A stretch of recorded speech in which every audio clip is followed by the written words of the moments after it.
Hello and welcome to Overtime Hockey Talk. My name is Mark Paul.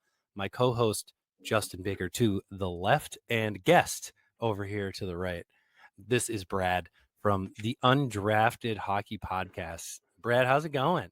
It's going well, Mark. Are you doing well? Show. Thanks, appreciate it. Thanks for having me on. I had to do the favor coming on your guys, so I'm excited to be here. Yeah, I think I came on Undrafted Hockey Podcast, maybe a month and a half ago. Something like that. It's one of those we've been trying to intersect, and we finally did it in the playoffs. So I'm excited. Like I said, we'll be doing a lot of touch points, especially because we're all Michigan boys, dude. We got to figure out a way to do a live event at some point.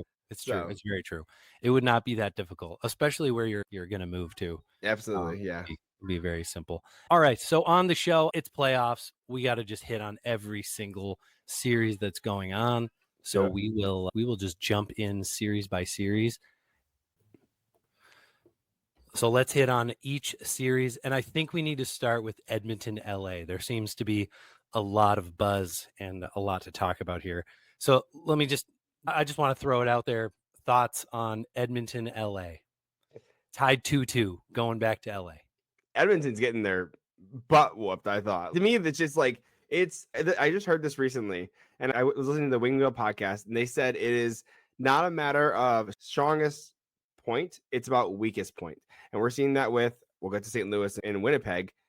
St. Louis looks good throughout the whole lineup. And we clearly know of Edmonton's holes. Defense is an issue. Their defense is, Evan Bouchard is a statue, dude. He's an offensive dynamo, but he's an absolute defensive monster, dude.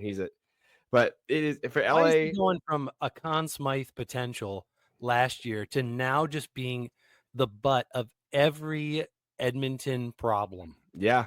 He's the new Darnell Nurse. Yeah. They already have a Darnell Nurse. He's not even the worst defenseman. He's the new Darnell Nurse of his own team. And there's Darnell Nurse already there. Dude, that's crazy. Yeah, it's wild. And LA just looks so solid. I have them taking it in 7. I'm very impressed with them. I think they did a great job. The Kuzmenko trade is working out phenomenally. The 2-year Gavrikov trade as well, or pickup, was so smart. The signing and everything. And that's going to be, hopefully Red Wings can go after him in the offseason. But honestly, he looks so good in LA too. I'm like, every Red Wings fan wants Gavrikov. Which means that he's going to sign with the Chicago Blackhawks or something. Dude, there's no high-end defense. It's either him or like Provorov. There's 4 good free agents out there besides Mitch Marner, who will probably, I know Mark, you said he's going to sign in Toronto, but like he's going to re-sign in Toronto. We all know it. Come on. So they just got to kiss and make up. But Justin, go ahead. What do you think with the LA Edmonton? You said weakest point, right? And that's clearly, you and I just off camera, we're talking about this, but goaltending is clearly the weakest link, I think, for Edmonton. And I was looking at the numbers this morning, and the goal saved above average. Both of these goaltenders are towards the top, right? Obviously, Hellebuyck is leading the way, and we'll talk about him as far as the negative side of this, goal saved above average. Yeah. But I think the difference is when I looked, especially last night's game, even though Edmonton managed to come back down 3-1, Kemper kept LA in it. Right? They probably could have scored 5 or 6 more goals in that third period. But I think Kemper, especially in overtime when they were outshot heavily, and it seemed like Edmonton was controlling the play, right? He kept them in it. And for me, just watching this goaltending, it's clear that LA has a goaltender, and Bigger's been fine since he's came in. Obviously, he's not the guy, if you're Edmonton fans, that you want to see in the net, right? No, the Red Wings let him go, dude. He's been a backup he's been a third string, really. And somehow he had a good season last year. I think they signed him to a 2-year contract at like $1 million a year, and I'm like, that is not the guy. Number 3. Yeah, exactly. He's your backup, dude. And they had Jack Campbell. They spent all that money on Jack Campbell too, and bought him out, which was, woof, Jesus. And then Mark can talk all day about that. Yeah, I know. We're very familiar with Jack. We have 2 Jack Campbells. Edmonton really hasn't had a great goalie. Dwayne Rollison's really the last one that I can. Boulin? Like he had a great run. Even Hobby Boulin was like towards the end of his career. He was better on the Stars, yeah, for sure. The Stars, the Coyotes. Yeah. I'll be Boulin on the Stars. Tampa Bay. Yeah. That's where he won his cup. Tampa Bay. He won the cup in Tampa Bay, didn't he? I'm pretty sure. I could have swore that's. I think that's. Yeah. Anyways, it's all right. Anyways, back to the. But like to me, you have a McDavid, you have a Draisaitl. Of course, they're gonna be phenomenal, right? But like the depth, you got Jeff Skinner, you got Victor Arvidsson, and I was like, okay, cool. I wasn't impressed. Like you're telling me you're gonna buy out a guy, you're gonna get a guy who's a $9 million guy bought out, and then they're going to pay $3 million for him. I'm like, and maybe that was the standard because Duchesne did that, right? Duchesne was making around $8-9 million, and he got a $3 million contract in Dallas. So Duchesne was actually good, right? Duchesne was good in Nashville. They just moved him because of cap reasons, right? They wanted to go a different direction. Trotz came in and was like, no, we got to get him out. And the only way to get him out is to buy him out. Yeah. But I'm like, but with Skinner, he wasn't all world. He hadn't been good in about 8 years. Other than that one random 40-goal year that he had in Buffalo. Yeah. Sandwiched between an 8-goal year and another garbage year. Yeah, he's no good. By the way, Nikolai Hobby-Bulin, Winnipeg, Phoenix, Tampa Bay, Chicago, Edmonton, Chicago. Dang, I swear no Dallas Stars. Dang. All right, my bad. Maybe it's the Mandela effect.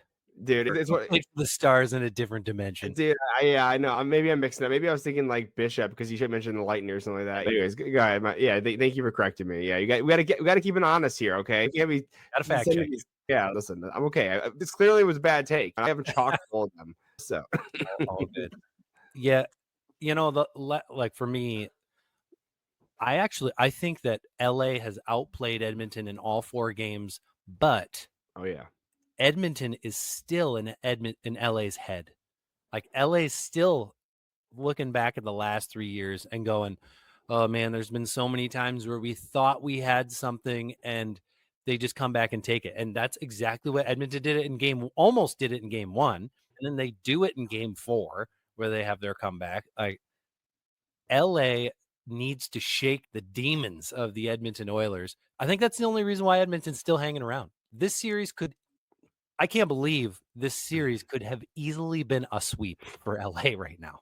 And like I said, look at the scores: 6-5 Kings, 6-2 Kings, 7-4 Oilers, and 4-3 Oilers. That's a lot of goals, dude. That's like Connor Hellebuck letting in enough goals. Like it's a lot Connor Hellebuck playing for both teams. He's just catching strays over here. No, but I think it's just a little bit. It's like LA's just doing a great job. I think it's funny. Everyone's like, this is their year. They're going to take out Edmonton. And it's like, it actually does feel that way, though, too, right? And now they're going back to LA, right? You're gonna have you and I both had LA, right? Yeah, 2 and 7 means 6. Yeah. Okay. So we're on track. We're all still on track to be correct here. Look at that. Look at us. Killing it. Clearly, we just hate the Edmonton Oilers. Dude, I mean, I don't like it. I don't need you to win anymore. I want McDavid to win. It's funny. I don't mind if Brad Marchand wins. I just don't want Florida to win. It's like that. I want McDavid to win. I just don't want Edmonton to win. Oh, so you want Brad Marchand to win? I like Marchand.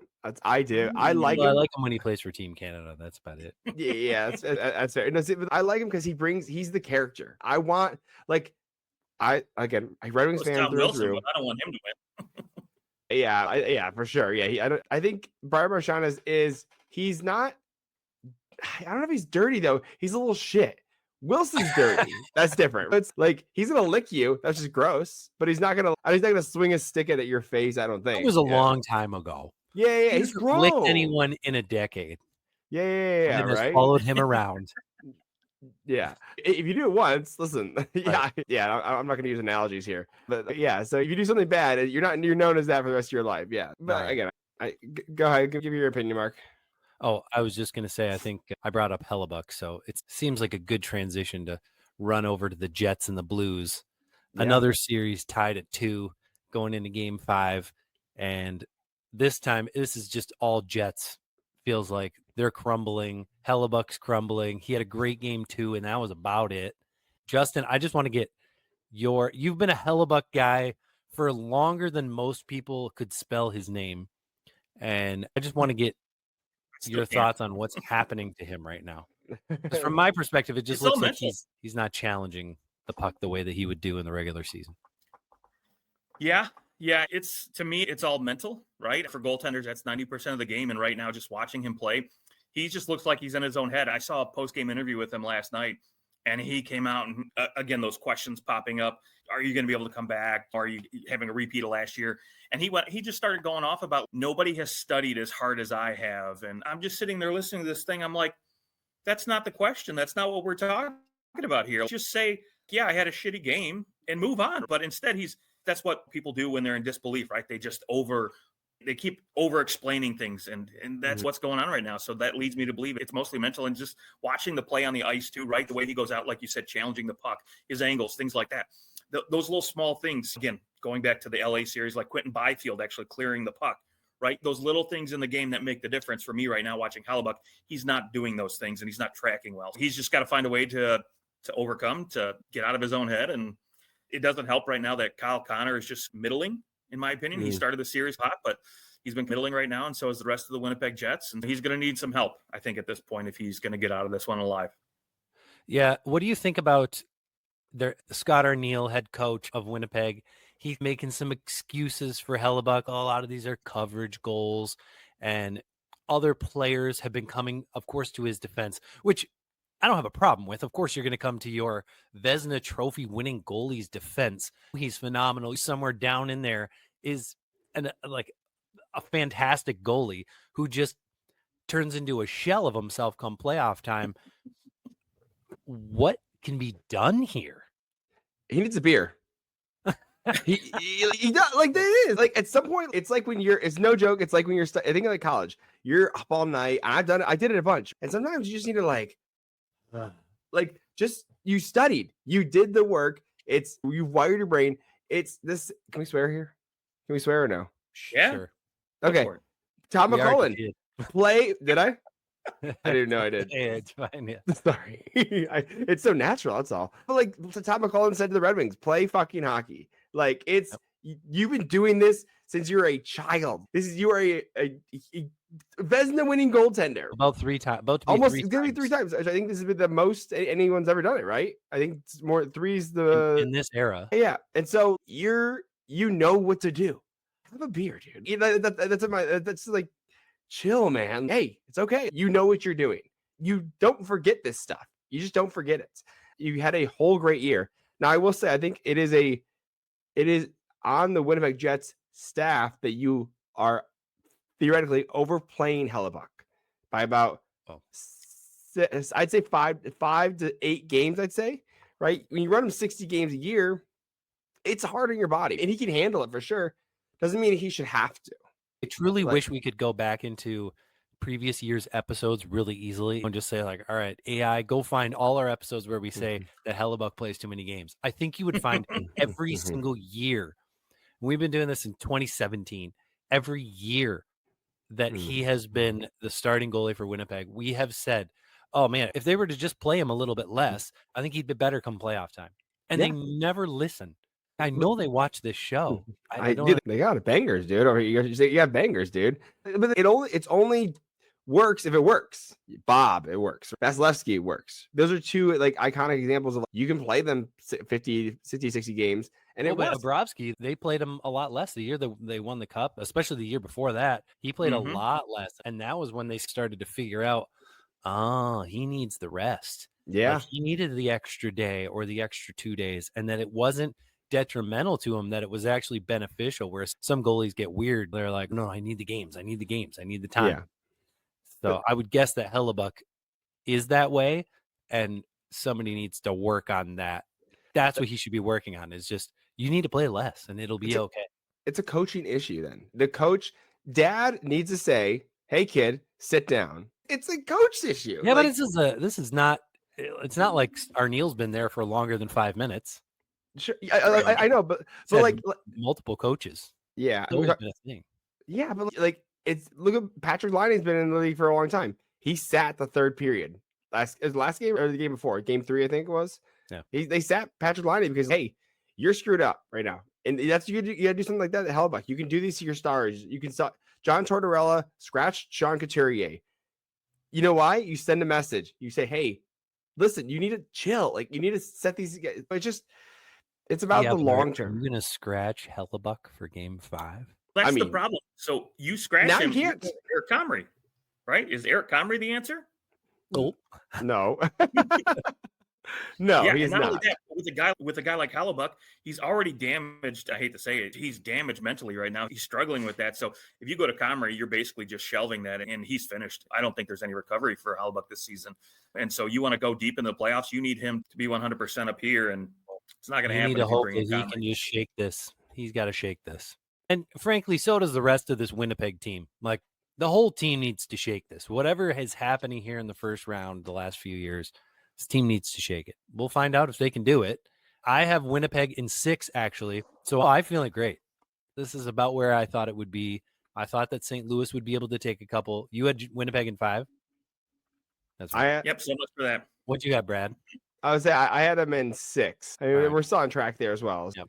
But all right, let's stay in the West and let's sweep over to the Wild and the Golden Knights, where I think probably out of any series in the Western Conference, maybe the least expected to be all tied up at 2, going back to Vegas. And it has really been all on the backs of course, Boldy and Kaprizov, but then also Gustafsson has played.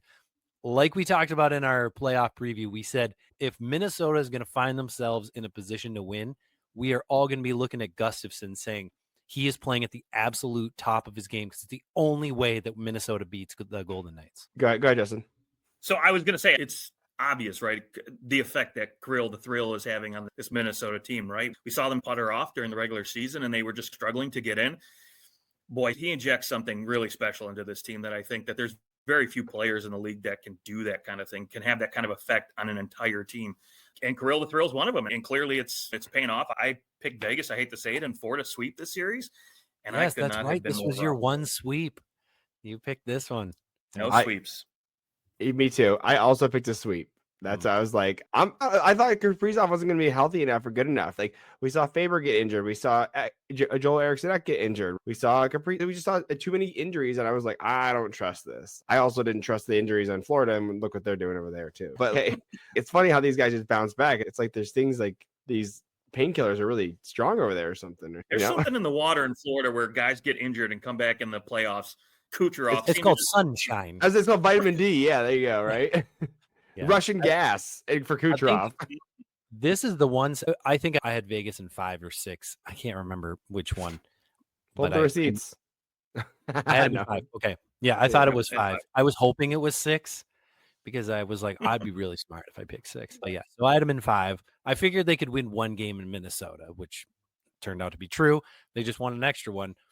I think it's very possible that Vegas they get their house in order here and they go and they win, what would be 3 in a row to win this series. They win it 4-2 and they shake their boots off of the Wild. But at this point, is anybody going to be surprised if the Wild walk away with winning this series now? The way that they're playing together? Young kids look Jack phenomenal. Eichel's mediocre. Oh, completely mediocre. It's crazy to he's going from a Conn Smythe runner-up, right? Because Marshall won it. To this, I'm like, okay. I think it's him and Stone have 0 points. I think it was. Stone did grab an assist on the hurdle goal there. Took 4 games. Yep. Took 4 games. I'm like, okay, so you have your $9 million, $10 million center, right? You have Mark Stone, captain. Okay, step up. Yeah, even Landeskog has a goal. He's been out for 3 years. Hey, you want to talk about injuries that you didn't think that guys could come back from. That's the right. one. Yeah, I know. Beautiful transition into the next series, by the way. Yeah, you're welcome. And any final, just before we do that, any final thoughts on that Golden Knights Wild series that either you wants to throw out? I think Vegas pulls it out. If they don't, I'm all for an upset. But Vegas is just too strong. They made too many great moves last year with Hannafin and Hurdle at the trade deadline. Those are basically their big acquisitions. Hurdle's carrying them. Hurdle's played really well. And he also has tackle of the year. Yeah. I think was that in game 3 or game 4? I think it was game 4. Yeah, he's ready for the NFL draft, I think. Oh yeah, for sure. Go ahead. But yeah, okay. Let's go to the Dallas Stars and the Colorado Avalanche, where the Dallas Stars somehow are tied 2-2. Yet they have, I think, a lead for 67 seconds or something like that. Something it was 6. I think 6-7 seconds was proper, right? I think you're right. Yeah, a very short amount of time that they have the lead, but nevertheless, it's tied 2-2. I think what we said in the beginning was Colorado is the better team walking into this series. They'll probably go 7 games, but I think that Colorado just has too much for Dallas to handle right now. I think we've seen that, but Dallas is hanging on for dear life. Look at last game. It was Avalanche won 4-0. Like, mind you, Avalanche have won 5-1 in the first game. Then they won. It was OT. It was OT Stars win, and then it was an OT Stars win, and then Avalanche won 4-0. So Avalanche are outscoring them for sure, and it's and they're the better team. They don't like Stars don't have Robo, they don't have Heiskanen. And Ottinger looks human. Justin can talk more about Ottinger, I imagine, but like I said, it's just I'm not impressed. And I'm a Stars. They're my third favorite team, and I'm just not impressed, unfortunately, because they just don't have the depth to be able to hang without Heiskanen and Robo. It's tough. Yeah, it is tough when you lose a superstar defenseman like Heiskanen and you don't have that kind of star power on the back end, and you got to rely purely on Thomas Harley, which, I mean, I hate to say it, since the Four Nations, he's been phenomenal, leading the Stars right now. To be quite honest, when you talk about goaltending, Ottinger, Blackwood have not been the problem at all for either team. Blackwood's actually been playing very good. While he's looked good on the ice in when I've seen him play, he doesn't look like he is the problem when you look at what's on paper. Rantanen, man, only 1 point and -4 through 4 games so far. I'm just waiting for this guy to burst out, because Dallas wants to win this, especially when you talk about no Robo. They need this guy to step up. Yeah, and I think my take on this series was the thing I was looking forward to the most was Rantanen being like, you know what, Colorado, shove it. Yeah. You wanted to trade me, now I'm going to destroy you. And it has been the opposite. They're like, oh, bro, we know exactly how to shut you down. And they have done just that. He has been practically invisible the entire series. And hopefully come game 5, going back home, they can muster up a little more offense than what they've been able to, or at least stop Colorado from putting up close to 50 shots every time they're coming through. That's obviously far too many shots if you're going to win that game. I heard a really great trivia question. Since Dallas only leads 67 seconds, if somehow they were to continue that trend and win this series with a very small amount of time led, do you know what series had a team that won a series had the least amount of time led in that series? Talk to me. Is it recent? What year? It was in 1995. It was Devils era, right? That was trap hockey. That makes That is sense. the Devils era. Yep. Okay, that was like the Devils trap game. It was not the Devils, though. Did I say Dallas? No, it was not Dallas. It was the Western Conference Finals. Do you know who was in the Western Conference Finals in 1995? No, I'm out. Come on, guys. You know who played in the finals in 1995? I can't remember. Yeah, I can't. But who did they? The Red Wings. I'm trying to think about who played against. Oh. Yeah. 1995 is when they played the New Jersey Devils, and they got it back.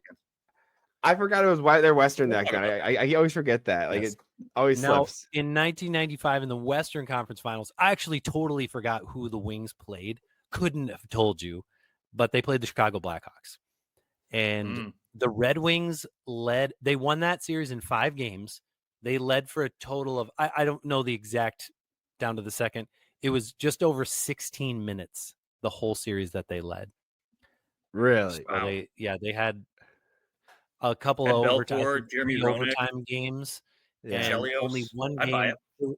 There was one game they won in regulation, and they scored with 1 minute and 47 seconds left to take their first lead.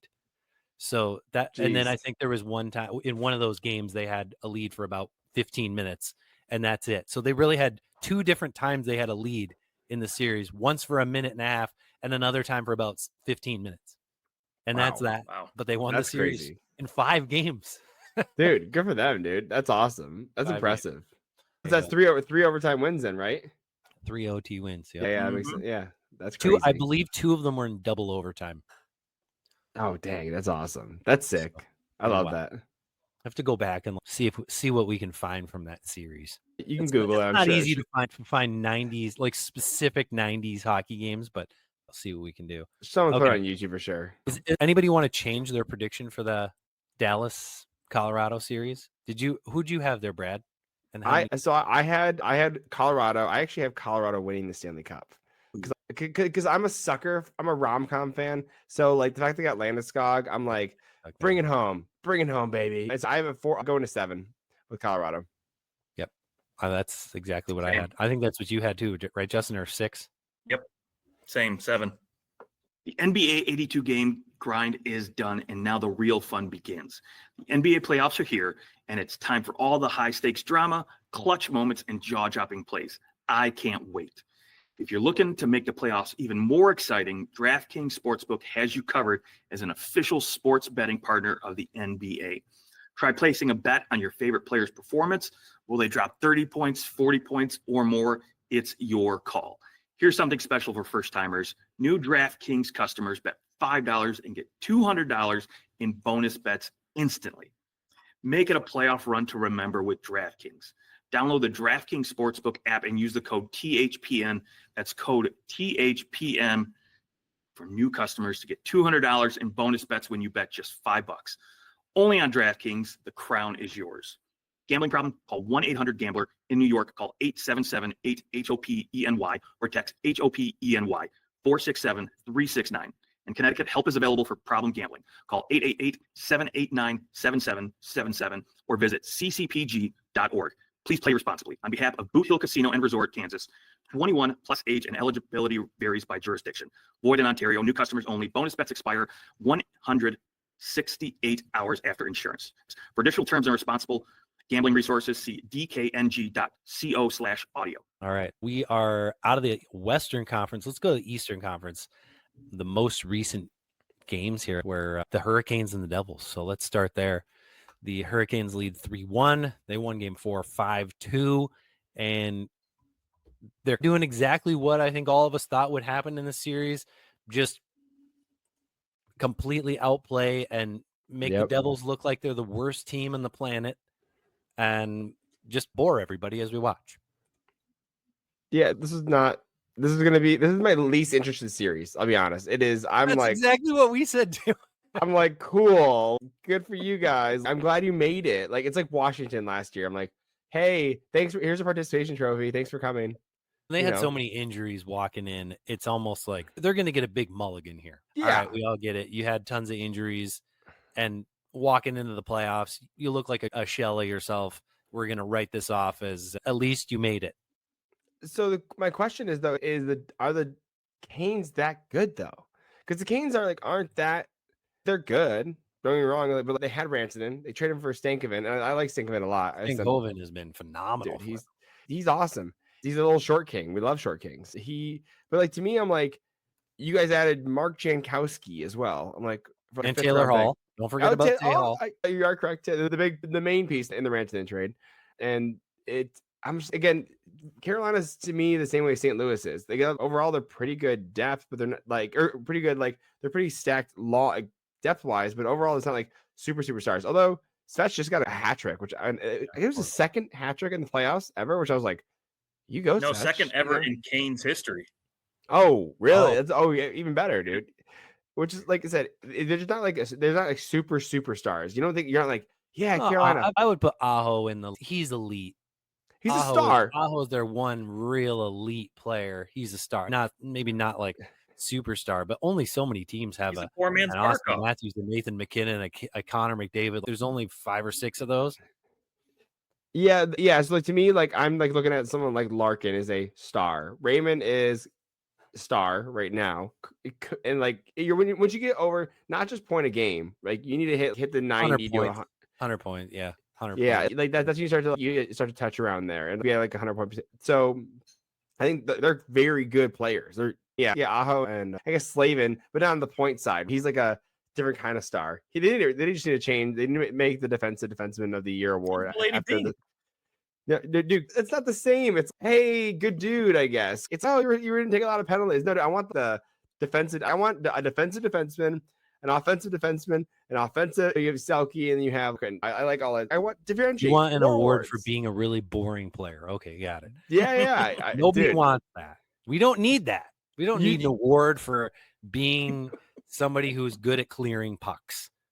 It's not award worthy because it's not cool. It's necessary, but we're not going to give like best fourth line award either because nobody cares about that guy because that guy is going to get recycled in 3 years with another guy who does the same thing. That's how it works.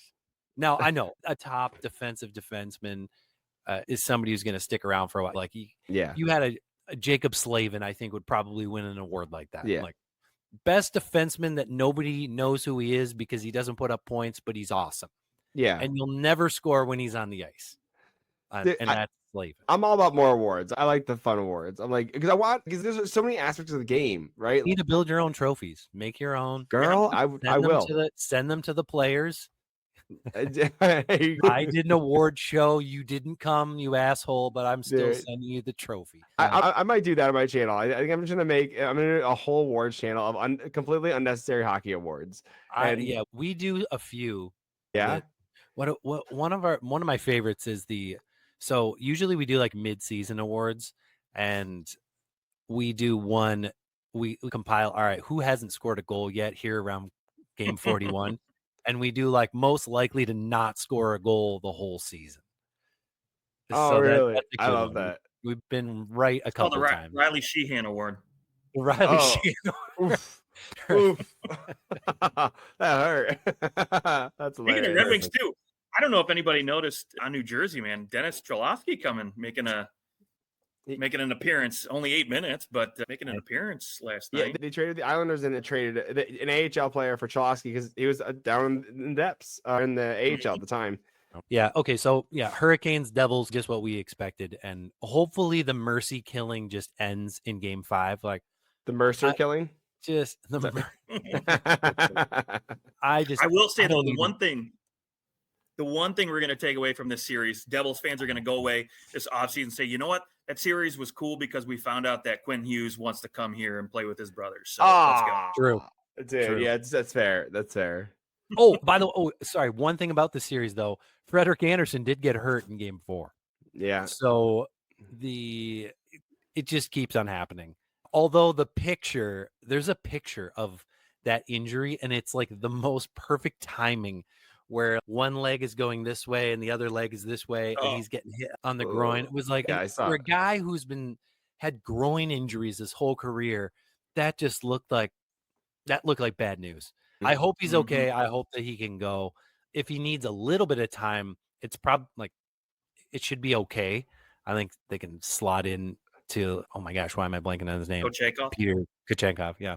So they actually called up a 20-year-old goalie from the Chicago Wolves named Ruslan Kazakhev, 20 years old, 6'4". So he'll back up Kochenkov. Yeah, he'll back.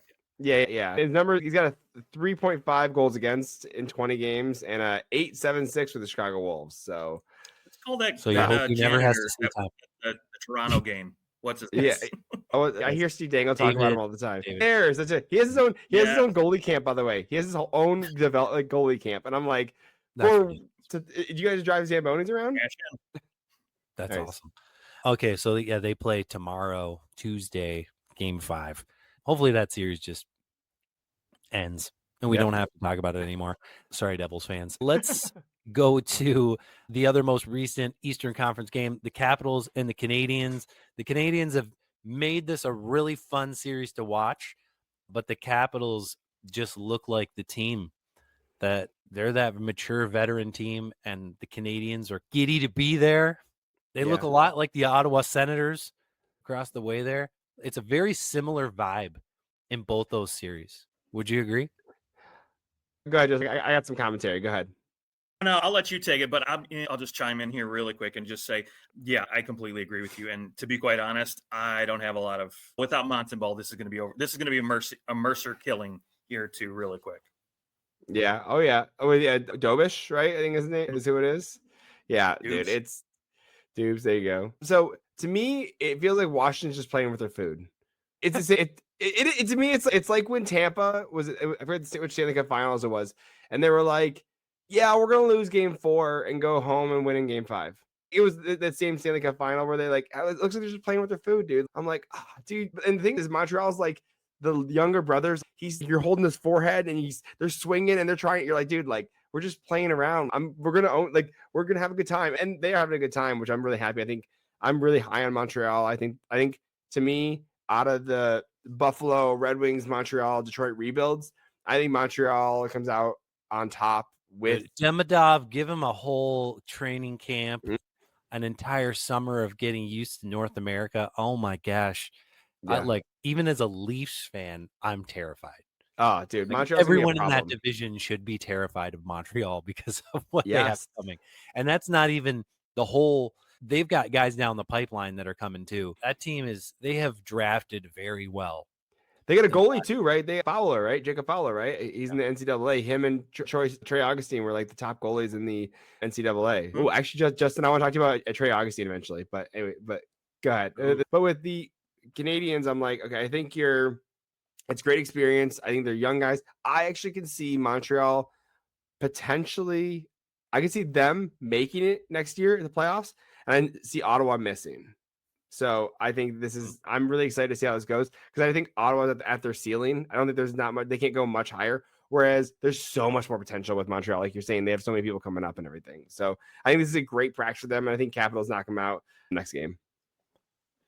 Yeah, I think this was my one. I think I might have did I have Washington sweeping? I think I had them sweeping. Me too. I did. Yeah. I picked Montreal.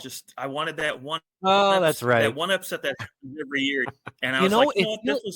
Montreal was coming in hot.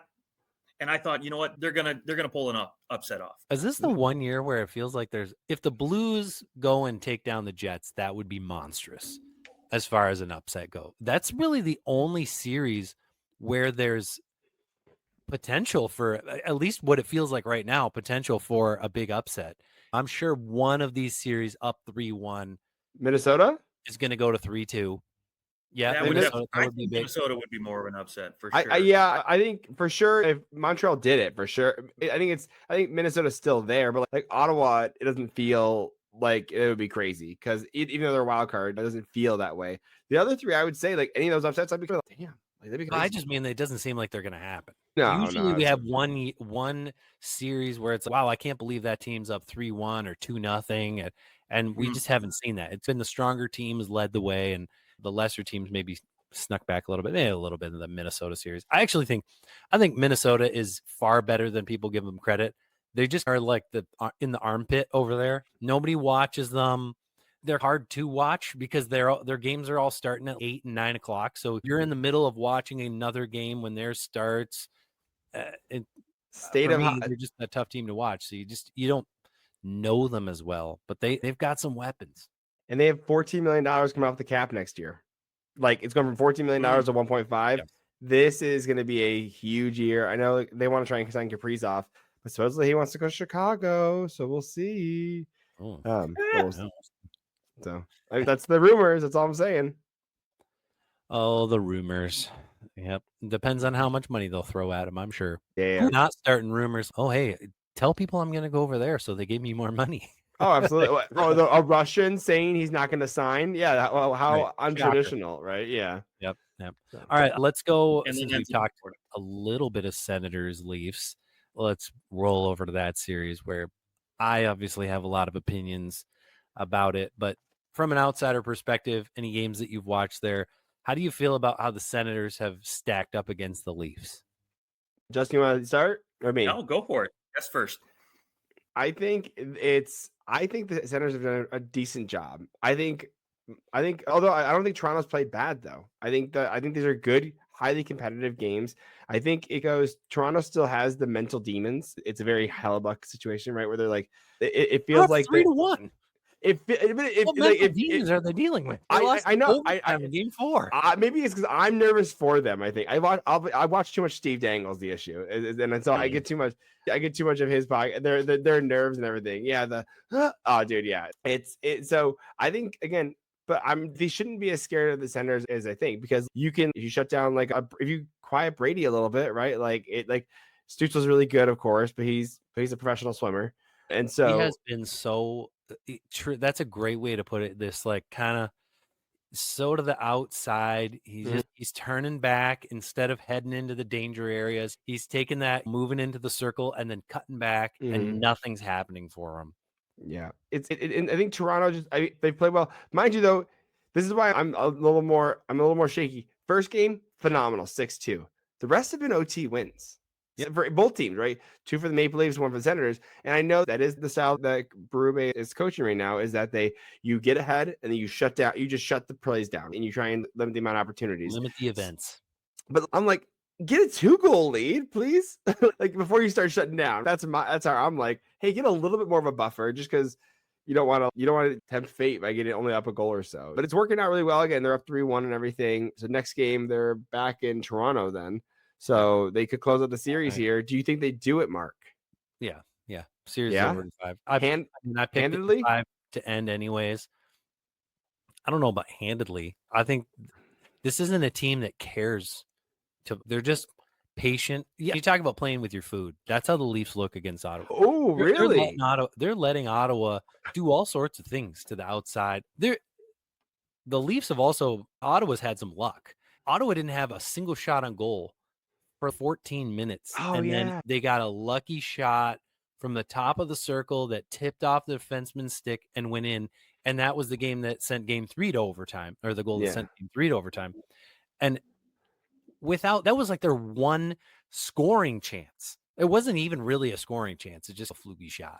Yeah. They've just shut them down so impressively, especially for what you're not allowed to do in order to shut a team down. Like they are just, Ottawa has nowhere to go and they have really no recourse. And they won their game. And Ottawa 5-on-5 has still controlled the play more often than the Leafs, but the Leafs are just happy to let them do their thing on the outside. They have so much respect for Stolarz right now. They know he's not going to let in a garbage goal. He's let in one garbage goal, I think, this whole series. Yeah. Which kind of was that Brady Tkachuk shot. Was like, I didn't like that shot, but I said to somebody else, he won't let in another goal the rest of the game, and he didn't. So at one point, I forget, I think I tweeted, I was trolling Austin Matthews. I was like, I gotta see if I can find it. I was like, oh yeah, Brady Tkachuk has more. It was 5 days ago. Brady Tkachuk has more goals in the postseason than Austin Matthews. Just to be a troll, because I think Matthews has 1 goal now. I think, but he's doing well points wise. I think he has 5 points. He had 4 assists at 1 goal, point. 6 points. Oh wow, yeah. Which is the narrative I love about this is that Austin Matthews is scoring. Tavares looks phenomenal. Marner looks great. How's Willie doing? He feels like he's still there, probably a point per. Still rolling. Yeah. 6? And then Benoit getting the sick assist on the Domi goal. The Leafs have 5 defensive goals in the playoffs, and they had 18 all year long. Dude, crazy. I love it, dude. Yeah. Which is great, by the way. Like I said, maybe again it's my anxiety of around the series, but I think they done a really good job. But I should have a lot of anxiety around the Leafs. I were for whatever next reason. Next round. Just you're saving it for next round. That's all. Yes, next round. Speaking of next round, sorry, were you going to say something about the Sens? No, so we talked about 5-on-5, right? And how that's supposed to be Ottawa's forte, their bread and butter, right? They're controlling the play 5-on-5. But when you look at the numbers, actually, it's funny. I'll just quote Jay Fresh Hockey here on Twitter. He posted this: scoring chances per 60, 5-on-5, and Austin Matthews is leading it at 12.6 scoring chances per 60. And the next closest one is Drake Batherson at 8.1, followed by Mitch Marner at 8.0. So I don't really think it's so much an issue of that Ottawa's controlling the 5-on-5 play. It's just what they're doing. They're just not creating scoring chances, and you have to have those to win, right? They have the puck. They have the puck. Right. That's what I'm saying. Like the Leafs are happy to let them have the puck 5-on-5. Playing with their food. But their shots are low danger. Yeah. And then the Leafs are getting these turnovers at the blue line, or getting turnovers when all Ottawa is collapsing in towards the net, and then they're getting a breakaway goal. That was one of Willie's goals. Marner scored a breakaway goal. I think it was game 2. So, yeah, they 5-on-5. The Leafs have put themselves into a better position 5-on-5, even if Ottawa has the puck more often. Yeah, which is classic St. Louis. That's exactly how Craig Berube did it when St. Louis won the cup.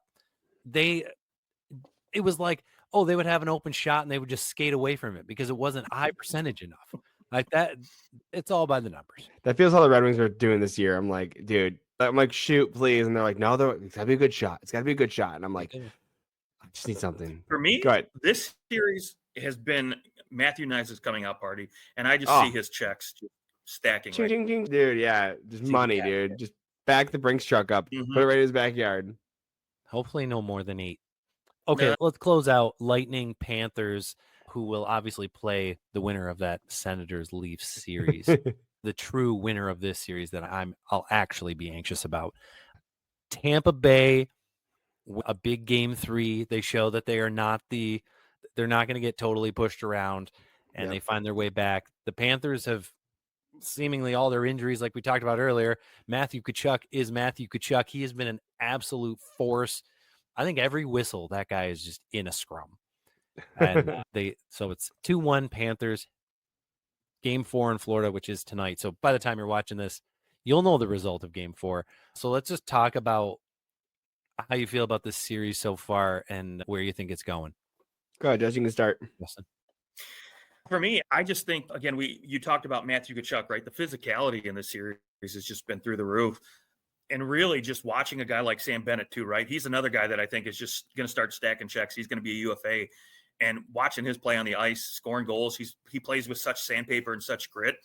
Man, he's been fun to watch. And I would love to just see a line of Sam Bennett, Matthew Tkachuk, and Brad Marchand out there and just watch all three of those guys just ragdoll everybody and just see what happens. But yeah, outside of that, really, it almost seems like Tampa Bay's playing a rope-a-dope game where they're just sitting back and they're just waiting for Florida to feel like, oh yeah, we got to control the series. And then they're just going to show up out of nowhere. Because I just haven't seen enough out of Tampa yet to just say, hey, this is a Stanley Cup contender right now. To me, they kind of look like they've been letting Florida get away with murder at this point. Yeah. It feels like because my thing is the home advantage. How does Florida win the first game? Was it a 6-2 in Lightning Barn? And then they win 2-0 in a Lightning Barn. By the way, if I paid for playoff tickets and you get shut out, I'm throwing or lighting something on fire because I'd be furious. I probably couldn't afford to because I paid for a playoff ticket. But then Lightning are like, oh, listen, let's turn it on now in Florida's arena, 5-1. What do you do? What backwards? I'm trying to avoid swearing. Dang it, this is what I do. But yeah, I'm just like, what's happening? And I think you have two phenomenal goalies, two phenomenal Russian goalies. I love the media scrums too. We only hit guys who have the puck. I mean, the media is just chef's kiss. Come on. So yep, they're both kind of tipping at each other. Both coaches, both veteran, like as veteran coaching as it gets. Yeah, Maurice and yeah. Husky looks normal. I think that's at least in the first two games. He's got 890 save percentage. I know it's only 3 games, and there's a lot can happen in those games. But Vasilevsky, I think if Tampa Bay is winning this series, he's got to look good. Like the rest of the way, 920, 930 save percentage if they're going to beat the Panthers, because the Panthers just look a little bit faster. They're a little grittier, and things are going their way. And Vasilevsky seems to be the obvious. He is the one stopper here. He can turn the tides for the Lightning. And we've been waiting for him to do that the last 3 years. Like, where is the Vasilevsky that won a Vezina Trophy, that won 2 Stanley Cups and took his team to 3 straight finals? And he just has not quite been that same goaltender in the playoffs.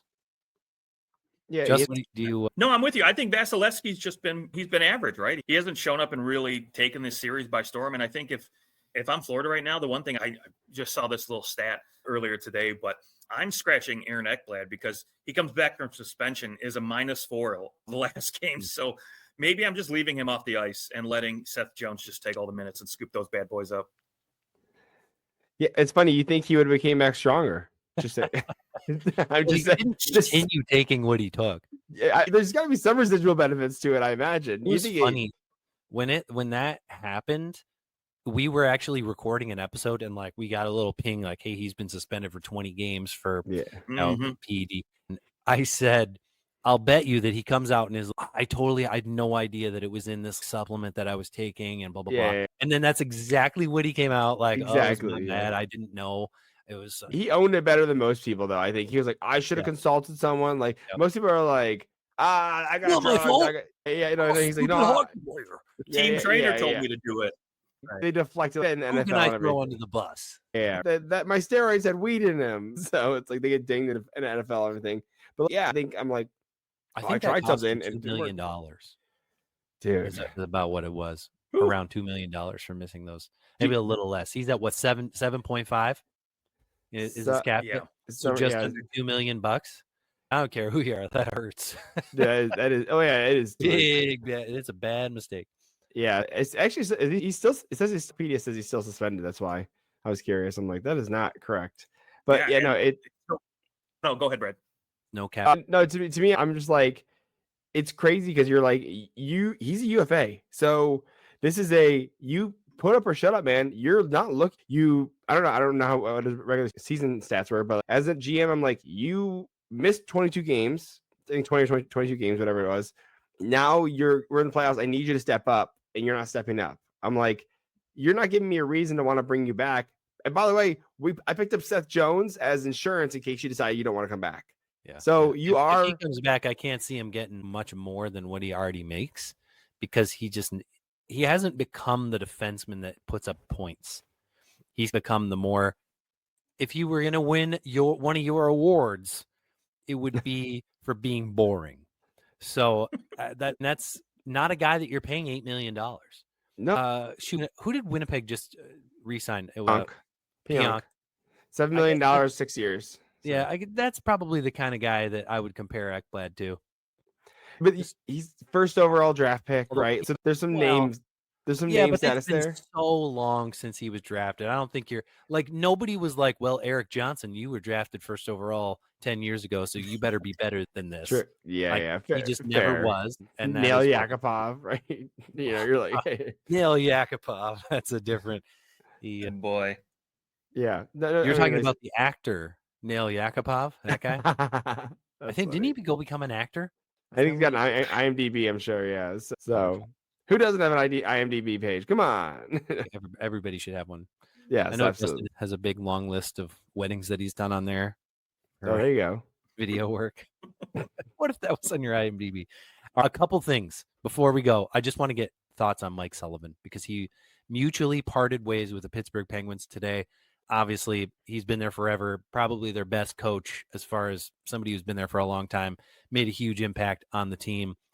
Where's he going? That's all I want to know. Where's he going? What do you think? You want to do it on 3? You want to just say it all on 3? I like it. All right, 3. There you go. Go ahead. 1, 2, 3. Rangers. Yeah. Dude, we all got it, dude. It's Rangers, dude. It's like we've talked. Drury, by the way, who got a multi-year contract as well, which is crazy after missing the playoffs and going from a President's Trophy winning team to a. Yeah, but did they get to that position too quickly and expectations got out of whack a little bit? Like I think their projection was like, we're going to be bad for a minute. No, wait, we're going to contend for the cup. Nope, we're not. And like they've done one of those. It's just been a very strange kind of evolution of that team. As an owner, if you win the President's Trophy, I would expect you to come in at a wild card spot. It has happened before. Who else won the President's Trophy? And Carolina won the cup and missed the playoffs the next year. Yeah, they did the thing. Though. At least they won the cup. Right? Yeah, President's Trophy is cool, bro. Like that's a trophy that I can. That's a useless trophy right there. It's because I think it's definitely cursed, right? It's 25% of teams that win the President's Trophy win the Stanley Cup. Okay, but there's 16 teams, so everybody's chance to win the cup is pretty small anyways. Sure, yeah. I know, but there's actually been 4 teams that have won the President's Trophy and missed the playoffs the following year. The Rangers have actually done it now. The only team to do it twice. They did it in 1991-92. They won the President's Trophy, missed the playoffs the next year. They won the Stanley Cup in 94, right? Yes.